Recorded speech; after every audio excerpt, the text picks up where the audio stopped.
നമ്മളിവിടെ ഇന്ത്യൻ ഭരണഘടനയുടെ 75 വർഷങ്ങൾ എന്ന വിഷയത്തെ ആസ്പദമാക്കി സംസാരിക്കുമ്പോൾ രാജ്യത്ത് ഇന്ന് നിലനിൽക്കുന്ന അത്യന്തം സങ്കീർണമായ രാഷ്ട്രീയ പ്രശ്നത്തെ കൂടി സംബോധന ചെയ്യുകയാണ്. ഇന്ത്യൻ ഭരണഘടന എന്നുള്ളത് തുന്നിക്കൂട്ടി വച്ച കടലാസ് കെട്ടുകളല്ലെന്നും മറിച്ച് അത് ഒരു രാഷ്ട്രീയ പ്രഖ്യാപനത്തിൻ്റെ നയരേഖയാണെന്നും നാം കാണുകയാണ്.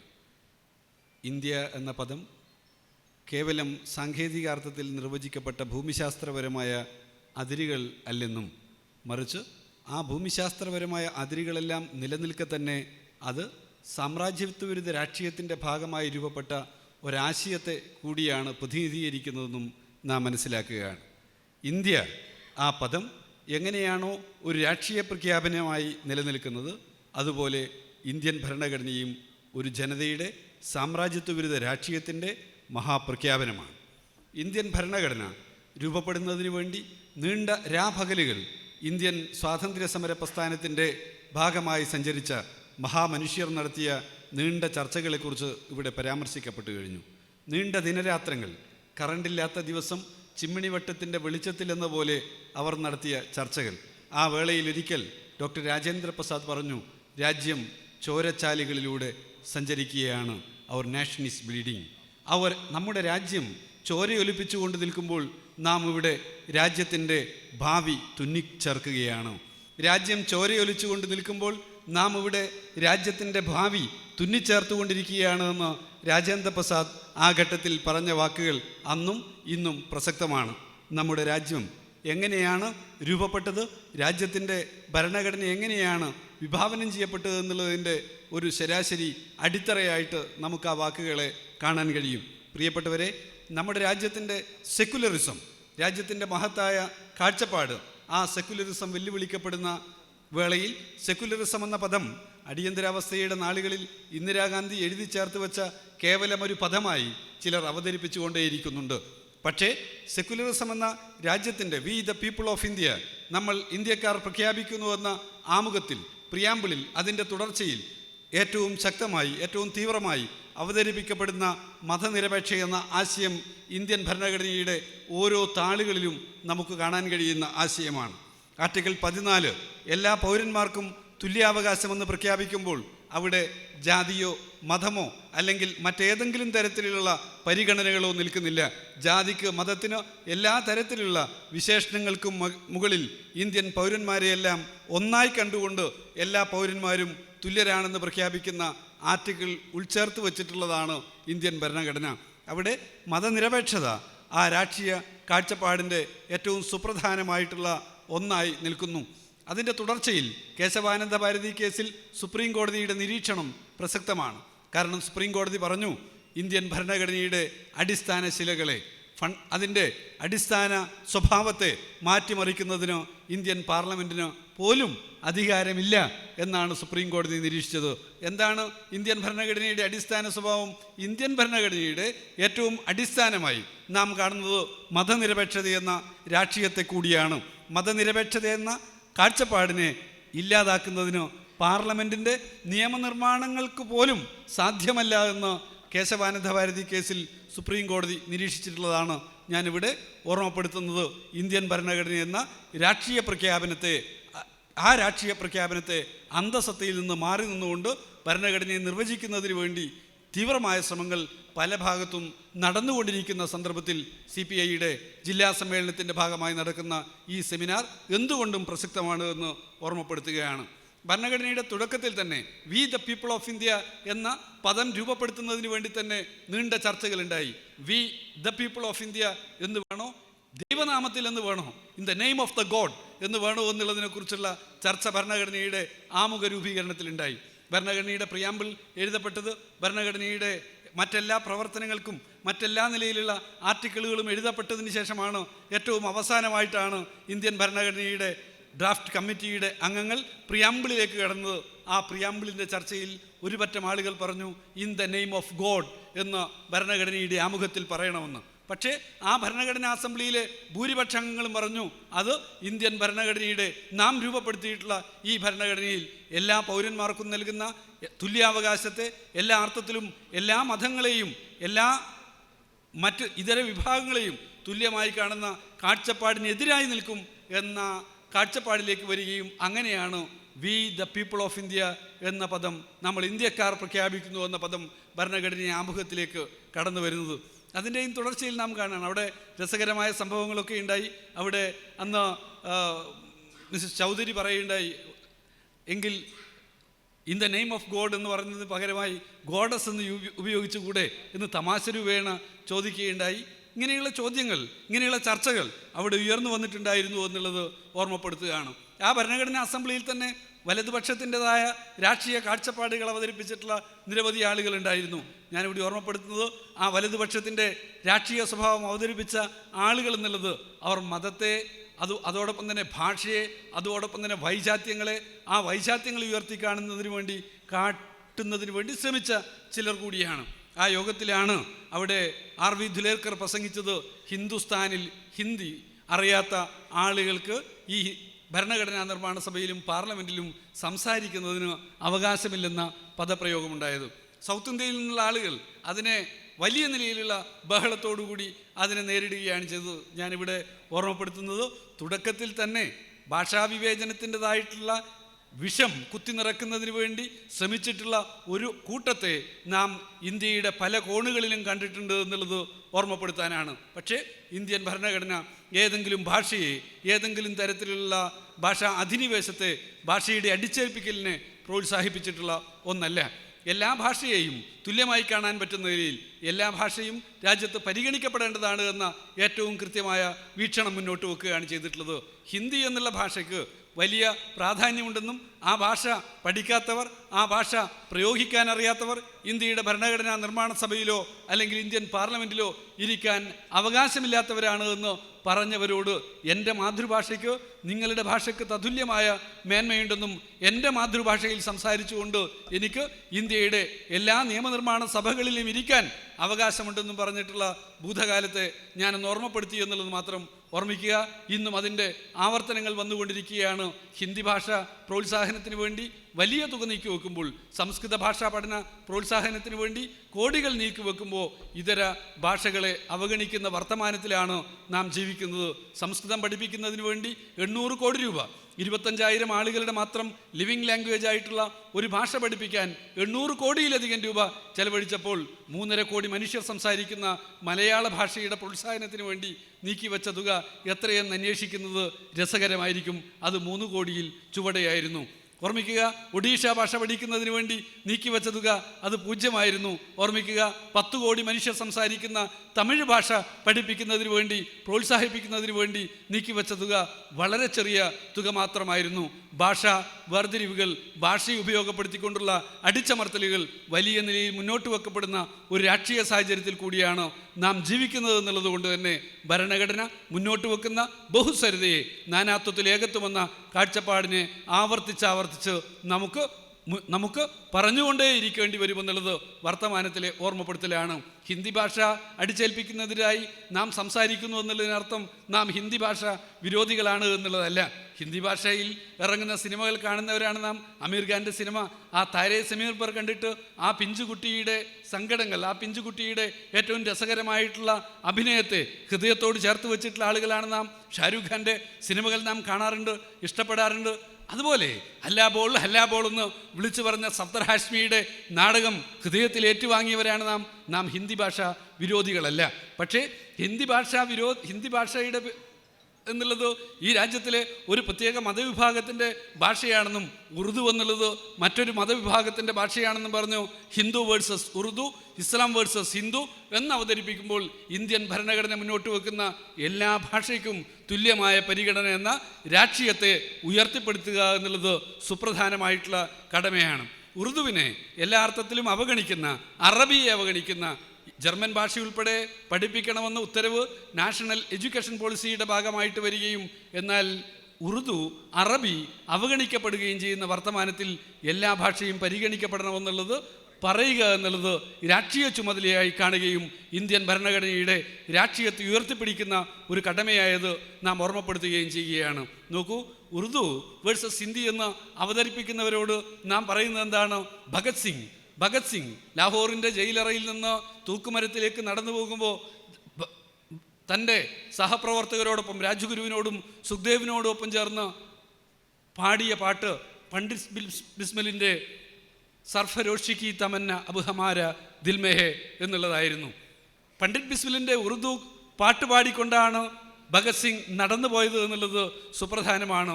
എല്ലാ ഭാഷകൾക്കും തുല്യമായ പരിഗണന എന്ന രാഷ്ട്രീയ ഉള്ളടക്കം ഭരണഘടന മുന്നോട്ട് വച്ചിട്ടുണ്ട്. എന്നാൽ ആ ഭരണഘടന മുന്നോട്ട് വച്ച ഭാഷാ വിവേചനമില്ലായ്മയെ ഇന്ന് ഭാഷാ അധിനിവേശത്തിൻ്റെ ഭാഷയെ അടിച്ചേൽപ്പിക്കുന്നതിലേക്ക് കൊണ്ടുപോകുന്ന ഒരു ചിത്രം നാം കണ്ടുകൊണ്ടിരിക്കുകയാണ്. പാർലമെൻറ്റിൽ ഉൾപ്പെടെ പാർലമെൻറ്റേറിയൻസിൻ്റെ ചോദ്യങ്ങൾക്ക് ഹിന്ദിയിൽ മാത്രം ഉത്തരം തരുന്ന ഒരു കീഴ്വഴക്കം സമീപകാലത്ത് രൂപപ്പെട്ടുകൊണ്ടിരിക്കുന്നു എന്നുള്ളതും വേദനിപ്പിക്കുന്ന ഒരു കാര്യമാണ്. അതിനോടൊപ്പം ട്രാൻസ്ലേഷൻ്റെ ജോലി ചെയ്യേണ്ടുന്ന എല്ലാ ഭാഷയിലും പെട്ട ആളുകളുടെ എണ്ണം കുറയ്ക്കുകയും മലയാളം ഉൾപ്പെടെയുള്ള പ്രാദേശിക ഭാഷയിൽ പാർലമെൻ്ററി പ്രൊസീഡിംഗ് ട്രാൻസ്ലേഷൻ അനുവദിക്കാതിരിക്കുകയും ചെയ്യുന്ന ഒരു ചിത്രവും നാം കാണുന്നു എന്നുള്ളത് ഇന്നത്തെ ഘട്ടത്തിൽ സുപ്രധാനമാണ്. മൗലാന ആസാദ് ഉൾപ്പെടെയുള്ള ആളുകൾ മതത്തെ, ഭാഷയെ രാഷ്ട്രീയത്തിൽ ഇടപെടുന്നതിന് വേണ്ടി അനുകൂലിക്കാത്ത ആളുകളായിരുന്നു എന്നുള്ളത് മാത്രമല്ല, അവർ ഭാഷയുടെ എല്ലാ മേഖലയിലുള്ള എല്ലാ ഇടങ്ങളിൽ നിന്ന് ഉയർന്നു വരുന്ന ഭാഷയിൽ ഉയർന്നു വരുന്ന പുതിയ പ്രവണതകളെയും പഠിപ്പിക്കുന്നതിനുള്ള സംവിധാനത്തെക്കുറിച്ചുകൂടി ആലോചിച്ചവരായിരുന്നു എന്നുള്ളത് ഓർമ്മപ്പെടുത്തുകയാണ്. ഇന്നത്തെ രാഷ്ട്രീയത്തിൽ സുപ്രധാനമായി നാം കാണേണ്ടതാണ് ഇന്നത്തെ ഹിന്ദുത്വ രാഷ്ട്രീയത്തിൻ്റെ ഭാഗമായി ഉയർന്നു വരുന്ന പശു സംരക്ഷണത്തിൻ്റെ മുദ്രാവാക്യം. ഇന്ത്യൻ ഭരണഘടനയുടെ നിർമ്മാണ സഭയിലും പശു സംരക്ഷണത്തെക്കുറിച്ചുള്ള ചർച്ചകൾ ഉയർന്നു വന്നിരുന്നു. പശു സംരക്ഷണത്തെക്കുറിച്ച് ആളുകൾ വലിയ നിലയിൽ വേവലാതിപ്പെടുന്നുണ്ട് എന്ന് അന്നത്തെ ഭരണഘടനാ നിർമ്മാണ സഭയിലും ചിലർ ഉയർത്തിക്കൊണ്ടുവന്നിരുന്നു. മതത്തിൻ്റെ വിശ്വാസങ്ങൾ സംരക്ഷിക്കപ്പെടേണ്ടതാണ്. അതുകൊണ്ട് പശു സംരക്ഷണം എന്നുള്ളത് ഭരണഘടനയുടെ ഭാഗമാക്കി മാറ്റണമെന്ന് അന്നത്തെ സഭയിൽ വിളിച്ചു പറഞ്ഞിട്ടുള്ള ചിലർ കോൺസ്റ്റിറ്റ്യൂഷൻ അസംബ്ലിയുടെ നിർമ്മാണ സഭയുടെ ഭാഗമായിട്ട് ഉണ്ടായിരുന്നു. പക്ഷേ അന്നത്തെ യോഗത്തിൽ കൃഷ്ണമാചാരി ഉൾപ്പെടെയുള്ള ആളുകൾ നൽകിയിട്ടുള്ള മറുപടികളുണ്ട്. നമ്മുടെ പട്ടേൽ ഉൾപ്പെടെയുള്ളവർ അതിനെതിരായി നിലപാടെടുത്തു. കൃഷ്ണമാചാരി പറഞ്ഞു, ഏതെങ്കിലും ഒരു മൃഗത്തിന് നിങ്ങളൊരു പ്രത്യേകമായ പരിഗണന മതത്തെ അടിസ്ഥാനപ്പെടുത്തിക്കൊണ്ട് നൽകുകയാണെങ്കിൽ നാളെ ചില മരങ്ങൾക്കും ചില പുഴകൾക്കും ഇതേ പരിഗണന വേണമെന്ന് വരികയും അത് രാജ്യത്തെയാകെ പ്രതിസന്ധിയിലേക്ക്, രാജ്യത്തിൻ്റെ മുന്നോട്ട് പോക്കിനോ ജനതയുടെ മുന്നോട്ട് പോക്കിനോ തടസ്സമായി മാറുകയും ചെയ്യുമെന്ന് കൃഷ്ണമാചാരി പറയുകയുണ്ടായി. പശു സംരക്ഷണത്തെക്കുറിച്ച് വലിയ ക്യാമ്പയിൻ നടത്തുന്നവർ മനസ്സിലാക്കേണ്ടുന്ന ഒരു കാര്യം, ഗാന്ധിജി എന്ന ഇന്ത്യയുടെ മഹാനായിട്ടുള്ള രാഷ്ട്ര നേതാവ് പറയുകയുണ്ടായി, പശുവിനെ കൊന്നതിൻ്റെ പേരിൽ ഒരു മുസൽമാനെ ആരെങ്കിലും കൊലപ്പെടുത്തിയിട്ടുണ്ടെങ്കിൽ അവർക്കെതിരായി ശബ്ദിക്കുക എന്നുള്ളത് എൻ്റെ രാഷ്ട്രീയ ചുമതലയായി ഞാൻ കാണുന്നുവെന്നാണ് ഗാന്ധിജി ആ ഘട്ടത്തിലും പറഞ്ഞിട്ടുള്ളത് എന്നുള്ളതും അത് ഇന്നത്തെ ഘട്ടത്തിൽ വീണ്ടും പ്രസക്തമായി നിൽക്കുന്നു എന്നുള്ളത് കൂടി ഓർമ്മപ്പെടുത്തുകയാണ്. നോക്കൂ, ഇന്ത്യയുടെ രാഷ്ട്രീയത്തിൽ, ഇന്ത്യയുടെ ഭരണഘടനയുടെ പ്രയോഗത്തിൽ മതത്തെ ഉപയോഗപ്പെടുത്തുന്നതിനായി നിലപാടെടുത്ത ജവഹർലാൽ നെഹ്റുവിൻ്റെ ഉൾപ്പെടെയുള്ള സമീപനങ്ങൾ സുപ്രധാനമാണ്. അത് ക്ഷേത്രങ്ങളുടെ നിർമ്മാണത്തിൽ രാഷ്ട്രത്തിൻ്റെ ഗവൺമെൻറ്റിൻ്റെ ഇടപെടലുകൾ, ക്ഷേത്ര പരിപാടികളിലുള്ള രാഷ്ട്ര നേതാക്കളുടെ പങ്കാളിത്തം, ഇതിനെക്കുറിച്ചൊക്കെ ഏറ്റവും കൃത്യമായ നിലപാട് ജവഹർലാൽ നെഹ്റു പല വേളകളിലും നമ്മളോട് പറഞ്ഞിട്ടുണ്ട് എന്നുള്ളത് ഓർമ്മപ്പെടുത്തി വെക്കുക മാത്രമാണ് ഞാനിവിടെ ചെയ്യുന്നത്. അതിനോടൊപ്പം ഒന്നുകൂടി കൂട്ടിച്ചേർക്കുകയാണ്, ഈ അടുത്ത് അയോധ്യയിൽ ബാബരി മസ്ജിദ് തകർക്കപ്പെട്ട സ്ഥലത്ത് അവിടെ ക്ഷേത്ര നിർമ്മാണത്തിൻ്റെ ശിലാസ്ഥാപനം നടത്തുന്ന വേളയിൽ ഹിന്ദു പത്രത്തിൽ ഉൾപ്പെടെ പ്രസിദ്ധീകരിക്കപ്പെട്ട ഒരു ലേഖനത്തിൽ ഒരാൾ ഓർമ്മപ്പെടുത്തിയിട്ടുള്ള കാര്യം, അതൊരു രണ്ടാം റിപ്പബ്ലിക്കിൻ്റെ ശിലാസ്ഥാപനമാണ് എന്നാണ്. ഞാൻ ഓർമ്മപ്പെടുത്തുന്ന കാര്യം, രണ്ടാം റിപ്പബ്ലിക്ക് എന്ന് പ്രയോഗിച്ചത് മതനിരപേക്ഷ ഇന്ത്യയുടെ തറക്കല്ലിടൽ എന്നല്ല, മറിച്ച് രാഷ്ട്രവാദികളുടെ റിപ്പബ്ലിക്കിൻ്റെ തറക്കല്ലിടൽ എന്നാണ്. തീർച്ചയായും ഏറ്റവും ഗൗരവത്തോടുകൂടി നാം കാണേണ്ടുന്ന നിരീക്ഷണങ്ങളിലൊന്നായിട്ട് ഇതിവിടെ ഓർമ്മപ്പെടുത്തുകയാണ്. ഇന്ത്യൻ ഭരണഘടനയുടെ റിപ്പബ്ലിക്കിൻ്റെ പ്രഖ്യാപനത്തിൻ്റെ വേളയിൽ ഉൾപ്പെടെ മതവും വിശ്വാസവും ഒക്കെ കടന്നു വന്നിട്ടുണ്ടായിരുന്നു. ചില പേരുകൾ ഞാനിവിടെ പരാമർശിക്കുന്നില്ലെങ്കിലും ഭരണഘടനയുടെ റിപ്പബ്ലിക്കിൻ്റെ പ്രഖ്യാപനം എന്നുള്ളത് 26-ാം തീയതി പറ്റില്ലെന്നും അത് ശുഭമുഹൂർത്തമല്ലെന്നും അന്ന് സംസാരിച്ച പ്രമുഖരായിട്ടുള്ള ആളുകൾ നമ്മുടെ രാജ്യത്തിൻ്റെ ഭരണഘടനാ സ്ഥാപനത്തിൻ്റെ തലപ്പത്ത് പിൽക്കാലത്തൊക്കെ നാം കണ്ടിട്ടുള്ള ആളുകളാണ്. പക്ഷേ ആധുനിക ചിന്തയിൽ, ആധുനിക രാഷ്ട്രീയ വീക്ഷണത്തിൽ ഉരുകിത്തെളിഞ്ഞിട്ടുള്ള ആളുകളുടെ ഏറ്റവും ശക്തമായിട്ടുള്ള ഇടപെടലുകളിലൂടെയാണ് ജനുവരി 26-ന് ചരിത്രത്തിൽ ചില പ്രാധാന്യങ്ങളുണ്ടെന്നും അതുകൊണ്ട് ആ നിലയിൽ തന്നെയുള്ള പ്രഖ്യാപനവുമായിട്ട് പോകേണ്ടതുണ്ടെന്നും എന്നുള്ള കാഴ്ചപ്പാടിലേക്ക് എത്തിയിട്ടുള്ളത് എന്നുള്ളത് ഓർമ്മപ്പെടുത്തുകയാണ് ഇവിടെ ചെയ്യുന്നത്. നമ്മുടെ രാജ്യത്തിൻ്റെ പ്രസിഡൻറ്റുമാർ എങ്ങനെയാണ് പ്രവർത്തിക്കേണ്ടത് എന്നുള്ളത് ഭരണഘടന തന്നെ നിർദ്ദേശിച്ചിട്ടുണ്ട്. അത് ക്യാബിനറ്റിൻ്റെ തീരുമാനങ്ങൾക്ക്, ക്യാബിനറ്റിൻ്റെ ഉപദേശങ്ങൾക്ക്, നിർദ്ദേശങ്ങൾക്ക് വിധേയമായിട്ടായിരിക്കണം എന്ന് തന്നെയാണ് പറഞ്ഞിട്ടുള്ളത്. അതിൽ നിന്ന് വേറിട്ട് സഞ്ചരിക്കുന്നതിന് വേണ്ടി രാജേന്ദ്ര പ്രസാദ് ഉൾപ്പെടെയുള്ള ചിലർ ചില ഘട്ടങ്ങളിൽ ശ്രമിച്ചിട്ടുണ്ട്. ആ ശ്രമങ്ങളെ ഇന്ത്യയിൽ സുപ്രീം കോടതി ഉൾപ്പെടെ നൽകിയിട്ടുള്ള നിരീക്ഷണങ്ങളിലൂടെ, വിധികളിലൂടെ അവർ അതിനോട് പ്രതികരിച്ചിട്ടുമുണ്ട് എന്നുള്ളത് ഇവിടെ ഓർമ്മപ്പെടുത്തുകയാണ്. ആ ഓർമ്മപ്പെടുത്തലിൻ്റെ തുടർച്ചയിൽ തന്നെയാണ് ഇന്ത്യയിലെ ഗവർണർമാരെ സംബന്ധിച്ചും നാം നിരീക്ഷിക്കേണ്ടത്. ഇന്ത്യയുടെ സംസ്ഥാനങ്ങളിൽ ഗവർണർമാർ നിയമിക്കപ്പെടുന്നു. ഇന്ത്യയിൽ നിയമിക്കപ്പെടുന്നതിന് പ്രായപരിധി മാനദണ്ഡമല്ലാത്ത എലക്ഷനിലൂടെ വരാത്ത യാതൊരു വിധത്തിലുള്ള നിയമന കാലാവധിയും നിശ്ചയിക്കപ്പെട്ടിട്ടില്ലാത്ത ഒരു വിഭാഗം ആളുകളായിട്ട് ഇന്ത്യയിലെ ഗവർണർമാരെ നാം കാണുകയാണ്. ഗവർണർമാരെന്ന് പറയുന്നത് ഏതെങ്കിലും അർത്ഥത്തിൽ സംസ്ഥാനങ്ങളുടെ തിരഞ്ഞെടുക്കപ്പെട്ട സർക്കാരുകളുടെ മുകളിലിരിക്കേണ്ടുന്ന ആളല്ല എന്ന് നമുക്കെല്ലാം അറിയാം. അംബേദ്കർ ഗവർണർ പദവിയെക്കുറിച്ച് തന്നെ പറഞ്ഞിട്ടുള്ളത് ഓർണമെൻ്റലായിട്ടുള്ള ഒരു പോസ്റ്റ് മാത്രമാണിത് എന്നാണ്.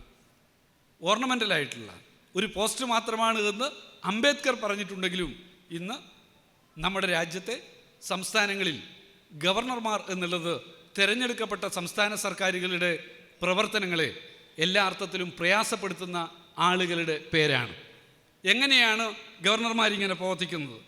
എല്ലായിടത്തും ഓരോ സംസ്ഥാനത്തിൻ്റെയും ഉദാഹരണങ്ങൾ എടുത്താൽ ഇന്ത്യൻ ഭരണഘടന മുന്നോട്ട് വെക്കുന്ന അല്ലെങ്കിൽ അംബേദ്കർ നമ്മളോട് പറഞ്ഞിട്ടുള്ള താല്പര്യത്തെ അടിസ്ഥാനപ്പെടുത്തിക്കൊണ്ടാണോ ഗവർണർമാർ പ്രവർത്തിക്കുന്നത്?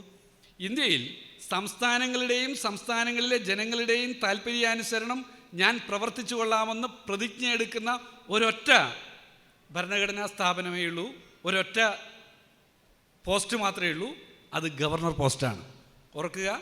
ഓർക്കുക, സംസ്ഥാനത്തിൻ്റെയും സംസ്ഥാനത്തിലെ ജനങ്ങളുടെയും താല്പര്യത്തിനനുസരിച്ച് പ്രവർത്തിച്ചു കൊള്ളാമെന്ന് പ്രതിജ്ഞ എടുക്കുന്ന ഒരൊറ്റ പദവിയേ ഉള്ളൂ, അത് ഗവർണർ പദവിയാണ്.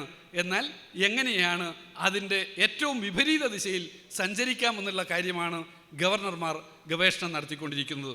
ഇവിടെ വീണ്ടും നാം കാണുകയാണ്, ഓരോ സംസ്ഥാനങ്ങളിലൂടെ സഞ്ചരിച്ചാൽ ആ സംസ്ഥാനങ്ങളിലൂടെ എങ്ങനെയാണ് ഭരണഘടനയുടെ താല്പര്യങ്ങൾക്ക് വിരുദ്ധമായിട്ട് ഗവർണർമാർ സഞ്ചരിക്കുന്നതെന്ന് കാണാൻ കഴിയും.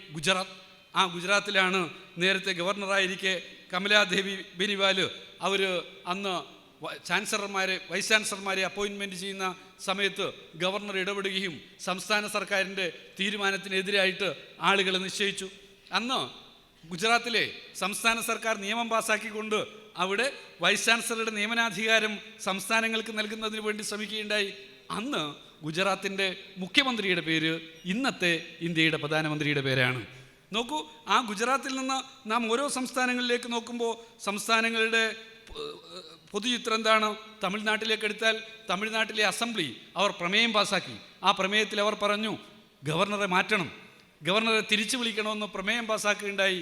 സംസ്ഥാനത്തെ വിഭജിക്കണമെന്ന് പരസ്യമായി ആവശ്യപ്പെടുന്ന ഒരു ഗവർണറെ നമുക്ക് തമിഴ്നാട്ടിൽ കാണാൻ കഴിയുകയുണ്ടായി. എങ്ങനെയാണ് ആ ഗവർണർ സംസ്ഥാനത്തിൻ്റെ താല്പര്യം സംരക്ഷിക്കുന്ന ആളായി, അല്ലെങ്കിൽ സംസ്ഥാനത്തെ ജനങ്ങളുടെ താല്പര്യം സംരക്ഷിക്കുന്ന ആളായിട്ട് തമിഴ്നാട്ടിലെ സാധാരണക്കാർക്ക് നോക്കിക്കാണാൻ പറ്റുക? തമിഴ്നാട്ടിലെ സർക്കാർ കേന്ദ്ര സർക്കാരിൽ നിന്ന് വ്യത്യസ്തമായി, യൂണിയൻ ഗവൺമെൻറ്റിൻ്റെ താല്പര്യങ്ങളിൽ നിന്ന് വ്യത്യസ്തമായി ന്യൂ എക്കണോമിക് നാഷണൽ എഡ്യൂക്കേഷൻ പോളിസിയിൽ തീരുമാനമെടുത്തു. നീറ്റ് എക്സാമിൽ അവർ അവരുടേതായ നയസമീപനം എടുത്തു. ആ നയസമീപനത്തിനെതിരായിട്ട് പരസ്യമായിട്ട് പ്രസംഗിച്ച ഒരാളായി തമിഴ്നാട്ടിലെ ഗവർണർമാരി.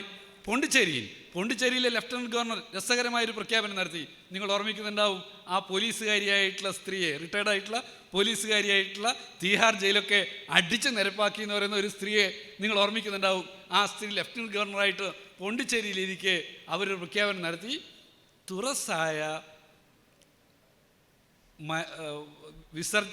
തുറസായ സ്ഥലങ്ങളിൽ വിസർജ്യം തള്ളുന്ന ആളുകളുള്ള സ്ഥലങ്ങളിൽ അരി വിതരണം നടത്തില്ല, അരി നൽകില്ല, ഭക്ഷണ സാധനങ്ങൾ നൽകില്ല. ശ്രദ്ധയിൽപ്പെടുന്നുണ്ടോ എന്ന് പറഞ്ഞാൽ കക്കൂസില്ലാത്ത സ്ഥലങ്ങളുണ്ടെങ്കിൽ ആ സ്ഥലങ്ങളിൽ എന്ത് നൽകില്ല? റേഷൻ അരി നൽകില്ല, സാധനങ്ങൾ നൽകില്ല. നിങ്ങൾ ഭക്ഷണം കഴിക്കേണ്ട, പ്രശ്നം തീർന്നല്ലോ. പിന്നെ അതാണ് പോണ്ടിച്ചേരിയിലെ ലഫ്റ്റനന്റ് ഗവർണർ എടുത്ത തീരുമാനം. ഭരണഘടനയും ഭരണഘടനയുടെ പ്രിൻസിപ്പിളും എങ്ങനെയാണ് ഇവർ മനസ്സിലാക്കിയിട്ടുള്ളത് എന്നുള്ളത് ഒന്ന് ആലോചിക്കുന്നത് ഉചിതമായിരിക്കും. ബംഗാളിൽ ഗവർണറും സംസ്ഥാന സർക്കാരും തമ്മിലുള്ള ക്ലാഷ്, അതിൽ സംസ്ഥാനത്തെ ഭരിക്കുന്ന പാർട്ടി, സംസ്ഥാനത്തെ ഭരണകക്ഷി പരസ്യമായ നിലയിൽ സംസ്ഥാനത്തെ ഗവർണർക്കെതിരായി നിലപാടെടുത്തു വരുന്നതും അവരുടെ ക്യാമ്പയിനുകളും നാം കാണുകയുണ്ടായി. ജാർഖണ്ഡിൽ സമാനമായ ചിത്രം ഉണ്ടായി. തെലുങ്കാനയിൽ ഏറ്റുമുട്ടലിൻ്റെ BJPയുടെ സംസ്ഥാന പ്രസിഡൻ്റായി ബോധിച്ചാൽ ഗവർണറായി അപ്പോയിൻമെൻറ്റ് ചെയ്യപ്പെടുകയുണ്ടായി. BJPൻ്റെ സംസ്ഥാന പ്രസിഡന്റ് ഗവർണറായി അപ്പോയിൻമെൻറ്റ് ചെയ്യപ്പെടുന്നു. അതൊരിടത്ത് മാത്രമല്ല, പലയിടത്തുമുള്ള ചിത്രമാണ്. അയാൾ എത്തുന്നു, സംസ്ഥാനത്തെ ഭരണഘടനാ പ്രതിസന്ധിയിലേക്ക് നയിക്കുന്നതിനുള്ള ഇടപെടലുകൾ ഉണ്ടാവുന്നു. അരുണാചൽ പ്രദേശിൽ, രാജസ്ഥാനിലെ സ്ഥിതി വളരെ രസകരമായിരുന്നു. ക്യാബിനറ്റ് സംസ്ഥാനത്തെ നിയമസഭ വിളിച്ചുകൂട്ടണമെന്ന് ആവശ്യപ്പെട്ടിട്ട് ഗവർണർ വഴങ്ങാത്ത സ്ഥിതി രാജസ്ഥാനിലുണ്ടായി എന്നുള്ളത് ഓർമ്മപ്പെടുത്തുകയാണ്. കേരളത്തെ കാര്യം ഞാൻ എന്തിനു പറയണം? കേരളത്തിലെ കാര്യം നേരത്തെ ചിലർ പറഞ്ഞു, അയാൾ പോയി കഴിഞ്ഞാൽ എല്ലാ ഭരണഘടനാ പ്രശ്നവും തീരുമെന്നാണ് ചിലർ പറഞ്ഞത്. അയാൾ പോയി, ഇയാൾ വന്ന്, അതിനേക്കാളും വലിയ പ്രശ്നമാണ് നാം കണ്ടുകൊണ്ടിരിക്കുന്നത് എന്നുള്ളത്. ഇത് ആളുടെ പ്രശ്നമല്ല, അയാളുടെയും ഇയാളുടെയും പ്രശ്നമല്ല, നയത്തിൻ്റെ പ്രശ്നമാണ്. എങ്ങനെയാണ് ഇന്ത്യൻ ഭരണഘടനയെ നോക്കിക്കാണുന്നത്, ആ ഭരണഘടനയുടെ ഉള്ളടക്കത്തോട് കാണിക്കുന്ന ബഹുമാന്യം എന്താണ് എന്നുള്ളതാണ് ഇതിനകത്ത് ഏറ്റവും പ്രധാനപ്പെട്ട കാര്യം. ഞാൻ പറയുന്നത്, അറവുശാലയ്ക്ക് ഗാന്ധിൻ്റെ പേരിട്ടതുകൊണ്ട് അറവുശാലയിലെ പണി മാറില്ല. ബോർഡ് മാറ്റിയിട്ട് ഗാന്ധിൻ്റെ പേരിട്ട് കഴിഞ്ഞാൽ അവിടെ നടക്കുന്ന പ്രവർത്തനം മാറില്ല. ഇതാണ് RSSകാർ എവിടെ ഗവർണറായി വന്നാലും ഏത് ഭരണഘടനാ പദവിയിലിരുന്നാലും അവരെടുക്കുന്ന പണി ഒന്നായിരിക്കും. ആ പണി എന്താണ് എന്നുള്ളത് ഞാൻ കൂടുതൽ വിശദാംശങ്ങളിലേക്ക് പോകാതെ തന്നെ നിങ്ങൾക്ക് കാര്യങ്ങൾ മനസ്സിലായിട്ടുണ്ടാവും എന്നുള്ളത് കൊണ്ട് അതിലേക്ക് കടക്കുന്നില്ല.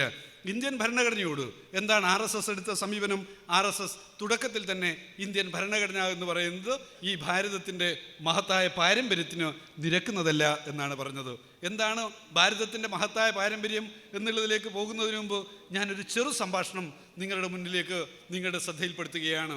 മഹാനായ ഗാന്ധി അംബേദ്കറുമായി സംസാരിക്കവേ മഹാനായ ഗാന്ധി അംബേദ്കറിനോട് നിങ്ങളുടെ സമീപനങ്ങൾ ദേശീയ സ്വാതന്ത്ര്യ സമരത്തിലേക്ക് നിങ്ങൾ ഈ നിലയിൽ നിന്ന് വ്യത്യസ്തമായി ഇനിയും കാര്യക്ഷമമായി ഇടപെടേണ്ടതിനെക്കുറിച്ചുള്ള പ്രാധാന്യത്തെക്കുറിച്ചൊക്കെ പറയുന്ന വേളയിൽ ഗാന്ധിയും അംബേദ്കറുമായിട്ടുള്ള സംഭാഷണത്തിൻ്റെ വേളയിൽ നിങ്ങളുടെ സ്വരാജ്യത്തിന് സ്വാതന്ത്ര്യം കിട്ടുന്നതിന് നിങ്ങളുടെ സമീപനങ്ങൾ വൈകിക്കുമെന്ന് പറഞ്ഞ വേളയിൽ അംബേദ്കർ ചോദിക്കുന്ന ഒരു ചോദ്യമുണ്ട്. ഏത് മാതൃരാജ്യത്തെക്കുറിച്ചാണ് അങ്ങ് പറയുന്നത്? ഞങ്ങൾക്ക് ഒരു മാതൃരാജ്യമില്ല, ഞങ്ങൾക്ക് ഒരു മാതൃരാജ്യം ഇല്ല എന്ന് അംബേദ്കർ പറയാണ്. ഞാനിവിടെ ഓർമ്മപ്പെടുത്തുകയാണ്.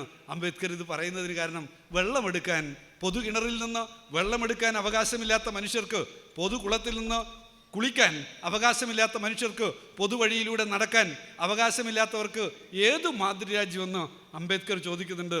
ഈ ചോദ്യം മറ്റൊരു ഘട്ടത്തിൽ മഹാനായ കവി, നമ്മുടെ പ്രിയപ്പെട്ട കവി മറ്റൊരർത്ഥത്തിൽ നമ്മളോട് ചോദിക്കുന്നുണ്ട്, പറയുന്നുണ്ട്. അതിങ്ങനെയാണ് എന്താണ്? കുടിയിറക്കപ്പെടും കൂട്ടരെ എന്ന് പറഞ്ഞിട്ട് അദ്ദേഹം പറയുന്നുണ്ടല്ലോ. എന്താണ്? എവിടെവിടങ്ങളിലെല്ലാം ചട്ടികലങ്ങൾ എടുത്തെറിയപ്പെടുന്നുണ്ടോ അവിടവിടങ്ങളെ ചേർത്ത് വരയ്ക്കുക, പുതിയതായ ഭൂപടം, പുതിയതാം രാഷ്ട്രത്തിൻ അതിർവരമ്പ് എന്ന് നമ്മളോട് കവി ഓർമ്മപ്പെടുത്തിയതുപോലെ ഇവിടെ അംബേദ്കറിൻ്റെ ആ ചോദ്യം സുപ്രധാനമായിട്ടുള്ള ചോദ്യമാണ്. നോക്കൂ, ജാതിയും മതവുമായി വേർതിരിക്കപ്പെട്ട ഒരു ഭൂതകാലം, ആ ഭൂതകാലത്തിൻ്റെ പാരമ്പര്യം ഭരണഘടനയിലില്ല എന്നാണ് RSS പറഞ്ഞത്. നോക്കൂ, RSSൻ്റെ ഈ വാക്കുകൾ, RSS വീണ്ടും പറഞ്ഞിട്ടുള്ള കാര്യം, മനുവാദത്തിൻ്റെ മനുസ്മൃതിയുടെ സ്വാധീനം ഇതിനകത്തില്ല, മനുസ്മൃതിയുടെ സ്വാധീനമില്ല എന്നുള്ളതുപോലെ നാം ഇതുവരെ ആചരിച്ചു വന്നിട്ടുള്ള ആചാര സംഹിതകളുടെ ഉള്ളടക്കം ഇതിനകത്ത് വേണ്ടത്ര നിലയിൽ വന്നിട്ടില്ല എന്ന് RSS പറഞ്ഞു.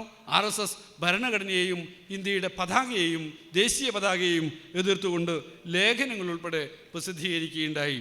ഇന്ത്യയുടെ ത്രിവർണ പതാക എന്നുള്ളത് രാജ്യത്തിൻ്റെ അഭിമാനിക്കുന്നതിന് വകയുള്ള ഒന്നല്ലെന്നും, ത്രിവർണ പതാക എല്ലാ അർത്ഥത്തിലും നമ്മുടെ രാജ്യത്തിലെ പൗരന്മാരെ എല്ലാ അർത്ഥത്തിലും പിറകോട്ട് നയിക്കുന്ന ഒന്നായിരിക്കുമെന്നാണ് RSS പറഞ്ഞത്. അത് ലജ്ജാകരമായിട്ടുള്ള ഒരു സെലക്ഷനാണെന്ന് അവർ പറഞ്ഞു വെക്കുകയുണ്ടായി. അവർ പറഞ്ഞത് അവരുടെ ഇന്ന് നമ്മുടെ മന്ത്രി പ്രസാദ് മിനിസ്റ്ററും അതുപോലെ ഇപ്പോൾ ശിവൻകുട്ടി മിനിസ്റ്ററും ഇന്നത്തെ ദിവസം ഉണ്ടായിട്ടുള്ള ഓർമ്മയുണ്ടാവും. ഒരു ചിത്രത്തിൻ്റെ മുമ്പ് പോയിട്ട് ആ ചിത്രത്തിൻ്റെ മുകളിൽ വെച്ചിട്ടുള്ള RSSൻ്റെ പതാകയുടെ കീഴെ വണങ്ങി പുഷ്പാർച്ചന നടത്തണമെന്ന് പറഞ്ഞപ്പോൾ അതിന് ഞങ്ങളെ കിട്ടില്ല എന്ന് പറഞ്ഞിട്ടുള്ളത് ഒരു രാഷ്ട്രീയ പ്രഖ്യാപനമാണ്. ആ രാഷ്ട്രീയ പ്രഖ്യാപനമാണ് ഇന്ത്യൻ ഭരണഘടനയുടെ സത്ത. ആ ഭരണഘടനാപരമായിട്ടുള്ള സത്ത ഉയർത്തിപ്പിടിച്ചുകൊണ്ടുള്ള സഞ്ചാരത്തിൽ RSS എടുത്തിട്ടുള്ള നിലപാടിൻ്റെ തുറന്നു കാട്ടപ്പെടൽ എന്നുള്ളത് സുപ്രധാനമായിട്ടുള്ള കാര്യമാണ്. ഗോൾവാൾക്കർ ലേഖനത്തിലൂടെ പറഞ്ഞു. ഗോൾവാൾക്കർ പറഞ്ഞിട്ടുള്ള എന്തെന്ന് വെച്ചാൽ ഈ ത്രിവർണ്ണ പതാക എന്നുള്ളത് എല്ലാ അർത്ഥത്തിലും ഹിന്ദുക്കളെ അപമാനിക്കുന്ന ഒന്നാണ്. ത്രിവർണ്ണ പതാകയുടെ സെലക്ഷൻ ഇന്ത്യയിലെ ഹിന്ദു ജനതയെ അപമാനിക്കുന്ന ഒന്നാണെന്ന് പറഞ്ഞു വെക്കുകയുണ്ടായി. RSSൻ്റെ പ്രവർത്തനം, RSSൻ്റെ സ്വാതന്ത്ര്യ സമരകാലത്തെ സംഭാവനകൾ എല്ലാം എല്ലാ അർത്ഥത്തിലും മനസ്സിലാക്കിയിട്ടുള്ളവരാണ് നാം. കപൂർ കമ്മീഷൻ്റെ റിപ്പോർട്ടിൽ സവർക്കറെക്കുറിച്ച് നടത്തിയിട്ടുള്ള നിരീക്ഷണം ഇന്നും നമ്മുടെ മുമ്പിൽ പ്രാധാന്യത്തോടു കൂടി നിൽക്കുകയാണ്. സവർക്കറിൻ്റെയും അതുപോലുള്ള വലതുപക്ഷത്തിൻ്റെ ഹിന്ദുത്വത്തിൻ്റെ രാഷ്ട്രീയധാരയുടെ ഒപ്പം നിന്നവരുടെയും സംഭാവനകളിൽ നിന്ന് വിഭിന്നമായി തങ്ങളെ തന്നെ ജനതക്കായി സമർപ്പിച്ചുകൊണ്ട് നടത്തിയ ഒരു പോരാട്ടത്തിൻ്റെ ഉൽപ്പന്നമാണ് ഇന്ത്യയുടെ ഭരണഘടന എന്നുള്ളത് ഞാൻ ഓർമ്മപ്പെടുത്താൻ ആഗ്രഹിക്കുകയാണ്. ഇന്ത്യൻ ദേശീയ സമരത്തിലേക്ക് ഗാന്ധിജി കടന്നു വരുന്നതിൻ്റെ തുടർച്ചയിൽ ഗാന്ധിജി ആദ്യമായി പങ്കെടുത്തിട്ടുള്ള ചമ്പാരൻ സമരം, ആ ചമ്പാരൻ സമരം എന്നുള്ളത് കർഷകരുടെ സമരമെന്ന് ഞാൻ ഓർമ്മപ്പെടുത്തുന്നത് ഗാന്ധിജി അംബേദ്കറുമായി നടത്തിയിട്ടുള്ള സംഭാഷണത്തിൽ സാമൂഹ്യ വിഷയങ്ങളാണ് അംബേദ്കർ ഓർമ്മപ്പെടുത്തിയിട്ടുള്ളെങ്കിൽ സാമ്പത്തിക പ്രശ്നത്തെ മുൻനിർത്തിയുള്ള സമരത്തിൻ്റെ ഭാഗമായി കൂടി ഗാന്ധിജി അണിനിരന്നു എന്നുള്ളത് ഓർമ്മപ്പെടുത്തുകയാണ്. സാമൂഹ്യമായ തുല്യതയില്ലാത്ത സ്വാതന്ത്ര്യം എന്നുള്ളത് ഒരിക്കലും ഒരു ജനതയെയും മുന്നോട്ട് നയിക്കില്ല എന്ന് പറഞ്ഞ മഹാനായ അംബേദ്കർ സാമ്പത്തികമായിട്ടുള്ള തുല്യതയ്ക്ക് വേണ്ടിയുള്ള സമരം രാഷ്ട്രീയ സമരത്തിൻ്റെ ഏറ്റവും ഉജ്ജ്വലമാകമാണ് എന്ന് വിളിച്ചു പറഞ്ഞിട്ടുള്ള തൊഴിലാളി വർഗത്തിൻ്റെ സമാനതകളില്ലാത്ത സംഭാവനകൾ നൽകിയിട്ടുള്ള മഹാന്മാരായ നേതാക്കൾ സാമ്പത്തികവും സാമൂഹികവുമായിട്ടുള്ള തുല്യതകളിലൂടെയുള്ള സഞ്ചാരത്തെയാണ് ഇന്ത്യൻ ഭരണഘടന ഉയർത്തിക്കാണിക്കുന്നത് എന്നുള്ളത് ഓർമ്മപ്പെടുത്തുന്നു. ആ സ്വാതന്ത്ര്യത്തിന് വേണ്ടിയുള്ള എല്ലാ അർത്ഥത്തിലുമുള്ള ഉജ്ജ്വലമായിട്ടുള്ള സമരങ്ങൾ ഇന്നലകളിൽ നാം രാജ്യത്തിൻ്റെ വിവിധ ഭാഗങ്ങളിൽ കാണുകയുണ്ടായി. 30കളിലും 40കളിലും അലയൊടിച്ചുയർന്നു വന്നിട്ടുള്ള സമരങ്ങൾ പൊങ്ങുക വാനിലേ കാശുനീ എന്ന നമ്മുടെ പ്രിയപ്പെട്ട മുൻകാല സഖാക്കൾ ഏറ്റുപാടിയിട്ടുള്ളത്, ആ പാട്ടു പാടിയ സഖാക്കൾ പിന്നീട് കർഷകരോടും തൊഴിലാളികളോടും ഒന്നുചേരാനും ചണിനിരക്കാനും പോരാടാൻ തയ്യാറായി വരാനും പറഞ്ഞത് ഒരു പുതിയ കാലത്തെ സൃഷ്ടിക്കാനാണ്. ആ പുതിയ കാലത്തെ നെയ്തെടുക്കുന്നതിന് വേണ്ടി ഭൂതകാലത്ത് നടന്നിട്ടുള്ള അനേകം സമരങ്ങൾ, ആ സമരങ്ങളുടെ ഉൽപ്പന്നം എന്നുള്ളത് മണ്ണിൽ ജീവിക്കാനും മണ്ണിൽ പണിയെടുക്കാനും തൻ്റെ ജോലിക്ക് കൂലി വാങ്ങാനുമുള്ള ഒരന്തരീക്ഷം ഒരുക്കുക എന്നുള്ളത് തന്നെയാണ് ഇന്ത്യൻ ഭരണഘടന മുന്നോട്ട് വെക്കുന്ന കാഴ്ചപ്പാട്. ചെങ്ങമ്പുഴയുടെ കവിതയിൽ ചെങ്ങമ്പുഴ നമ്മളോട് പറഞ്ഞിട്ടുള്ള ആ പാവം മലയപ്പുലിയൻ്റെ ആ കഥയും, മലയപ്പുലിയൻ്റെ വീട്ടിൻ്റെ മുമ്പിൽ തൻ്റെ കുടിലിൻ്റെ മുമ്പിൽ വാഴ വെക്കുന്നതും വാഴ കുലച്ചപ്പോൾ ആ ഉണ്ണികൾ കൊച്ചുമക്കൾ മലയപ്പുലിയൻ്റെ മക്കൾ ഇങ്ങനെ വന്നിട്ട് അങ്ങോട്ടും ഇങ്ങോട്ടും എനിക്കൊന്ന് നിനക്കെന്ന് പറഞ്ഞിട്ട് അടികൂടുന്നതും അങ്ങനെ അടികൂടുന്ന ഒരു വേളയിൽ പിന്നീട് ഒരു ദിവസം ജന്മി കാര്യസ്ഥൻ കടന്നു വരുന്നതും കാര്യസ്ഥൻ വന്നിട്ട് കൊല്ലവെട്ടാൻ ആജ്ഞാപിക്കുന്ന വേളയിൽ ആ തരിച്ചു നിന്നു പോകുന്ന ആ കർഷക തൊഴിലാളിയായ ആ പുലയൻ, ആ പാവപ്പെട്ട മനുഷ്യൻ കരഞ്ഞുകൊണ്ട് തൻ്റെ കണ്ണിലൂടെ വെട്ടരുതെന്ന് പറയുന്ന ആ ചിത്രവും, എന്നാൽ ആരെയും ഗൗനിക്കാതെ വാഴക്കൊല വെട്ടിപ്പോകുന്ന ആ കാര്യസ്ഥൻ്റെ മുന്നിൽ തൻ്റെ കിടാങ്ങളോട് ഒരു വാഴ വേറെ ഞാൻ എന്ന് പറഞ്ഞിട്ട് ആ ഉണ്ണികളുടെ കരച്ചിലടക്കാൻ വേണ്ടി ആ അച്ഛൻ്റെ സംഭാഷണം, ആ അച്ഛനായ മലയപ്പുലിയൻ്റെ സംഭാഷണം ഒരു വാഴ വേറെ ഞാൻ എന്ന് മാത്രമേ പറഞ്ഞിട്ടുള്ളൂ. വാഴ ഞാൻ വെച്ചിട്ട് അതിൻ്റെ കൊല നിങ്ങൾക്ക് വെട്ടിത്തരാമെന്ന് അദ്ദേഹം പറഞ്ഞിട്ടില്ല. കാരണം അദ്ദേഹത്തിന് ഒരു പക്ഷേ തിരിച്ചറിവുണ്ടായിരിക്കും, ഇനി ഒരു വാഴ വെച്ചാലും ആ വാഴയുടെ കൊല വെട്ടിയിട്ട് ഈ തമ്പുരാക്കന്മാർ തന്നെ പോകുമെന്നുള്ളത് കൊണ്ടാവാം ഒരുപക്ഷെ ആ മലയപ്പുലിയൻ ഇത്രമാത്രം പറഞ്ഞു വെച്ചത് ഒരു വാഴ വേറെ ഞാൻ എന്ന് പറഞ്ഞിട്ട് അവിടെ അവസാനിപ്പിച്ചത്. പക്ഷേ കവി അതിനൊരു തുടർച്ച കൊടുത്തു. കവി അതിൻ്റെ തുടർച്ച എഴുതി ചേർത്തു, ഇതിനൊക്കെ പ്രതികാരം ചെയ്യാതടങ്ങുമോ പതിതരേ നിങ്ങൾ തൻ പിന്മുറക്കാർ. ഇതിനൊക്കെ പ്രതികാരം ചെയ്യാതടങ്ങുമോ പതിതരേ നിങ്ങൾ തൻ പിന്മുറപ്പാർ. ആ പിന്മുറക്കാരുടെ സമരത്തിൻ്റെ ഏറ്റവും ഉജ്ജ്വലമായിട്ടുള്ള അടയാളപ്പെടുത്തലായി 1957 കേരളത്തിൽ നടപ്പിലാക്കിയിട്ടുള്ള ഭൂപരിഷ്കരണ നിയമം, ഭൂപരിഷ്കരണത്തെക്കുറിച്ചുള്ള കൺസെപ്റ്റ് എന്നുള്ളത് അത് രാജ്യത്തിന് മാതൃകയായ ഭരണഘടനയിലൂടെ രൂപപ്പെട്ടു വന്നിട്ടുള്ള കാഴ്ചപ്പാട് തന്നെയാണ്. 1929 കൃഷിഭൂമി കൃഷിക്കാർക്ക് എന്ന മുദ്രാവാക്യം കോൺഗ്രസ് മുന്നോട്ട് വച്ചെങ്കിലും അത് നടപ്പിലാക്കാൻ തയ്യാറാവാതിരുന്ന കാഴ്ചപ്പാടിനെതിരായി ഇന്ത്യയിലെ കമ്മ്യൂണിസ്റ്റുകാർ നടത്തിയിട്ടുള്ള ഇടപെടലുകൾ, കോൺഗ്രസ് വിളിച്ചിട്ടുള്ള മുദ്രാവാക്യത്തിൻ്റെ ഇന്ത്യൻ ഭരണഘടനയോട് ചേർന്ന് നിൽക്കുന്ന കാഴ്ചപ്പാടിൻ്റെ പ്രയോഗം അത് കമ്മ്യൂണിസ്റ്റുകാരാണ് ഇന്ത്യയിൽ നടപ്പിലാക്കിയിട്ടുള്ളത് എന്നുള്ളത് കൊണ്ട് തന്നെ ദേശീയ സ്വാതന്ത്ര്യ സമരത്തിൽ കമ്മ്യൂണിസ്റ്റുകാർ ഉയർത്തിക്കൊണ്ടുവന്നിട്ടുള്ള കാഴ്ചപ്പാട്, ആ കാഴ്ചപ്പാട് കമ്മ്യൂണിസ്റ്റുകാർ തന്നെ നടപ്പിലാക്കുന്നതിന് വേണ്ടി മുൻകൈയെടുത്ത പ്രയോഗവൽക്കരണത്തിൻ്റെ മഹനീയമായ കാഴ്ചയും അടയാളപ്പെടുത്തലുമാണ് കേരളം നമ്മളോട് പറയുന്നതെന്ന് ഓർമ്മപ്പെടുത്തുന്നു ഇന്ത്യൻ ഭരണഘടന. ആ ഭരണഘടന ഇന്ത്യ എന്ന മഹാ ആശയത്തിൻ്റെ അടയാളപ്പെടുത്തലാണ്. ഇന്ത്യൻ ഭരണഘടന ഇന്ത്യ എന്ന മഹാ ആശയത്തെ പ്രതിനിധാനം ചെയ്യുന്ന സാമ്രാജ്യത്വ വിരുദ്ധ രാഷ്ട്രീയ സമരത്തിൻ്റെ ഉൽപ്പന്നമാണ്. ഇന്ത്യൻ ഭരണഘടന ഇന്ത്യയിലെ കർഷകരും തൊഴിലാളികളുമായിട്ടുള്ള മനുഷ്യരുടെ പോരാട്ട വീറിൻ്റെയും അവർ പണി ചെയ്തതിന് കൂലിക്ക് വേണ്ടി നടത്തിയിട്ടുള്ള പോരാട്ടത്തിൻ്റെയും ആ പോരാട്ടങ്ങളിലൂടെ അവർ തെളിയിച്ചെടുത്ത രാഷ്ട്രീയ കാഴ്ചപ്പാടിൻ്റെയും ഉച്ചസ്ഥരമുള്ള പ്രഖ്യാപനമാണ്. പ്രിയപ്പെട്ടവരെ, ഇന്ത്യൻ ഭരണഘടന ഉയർത്തിപ്പിടിക്കുക എന്നുള്ളത് വർത്തമാനകാലത്തിലെ രാഷ്ട്രീയ പ്രവർത്തനമാണ്.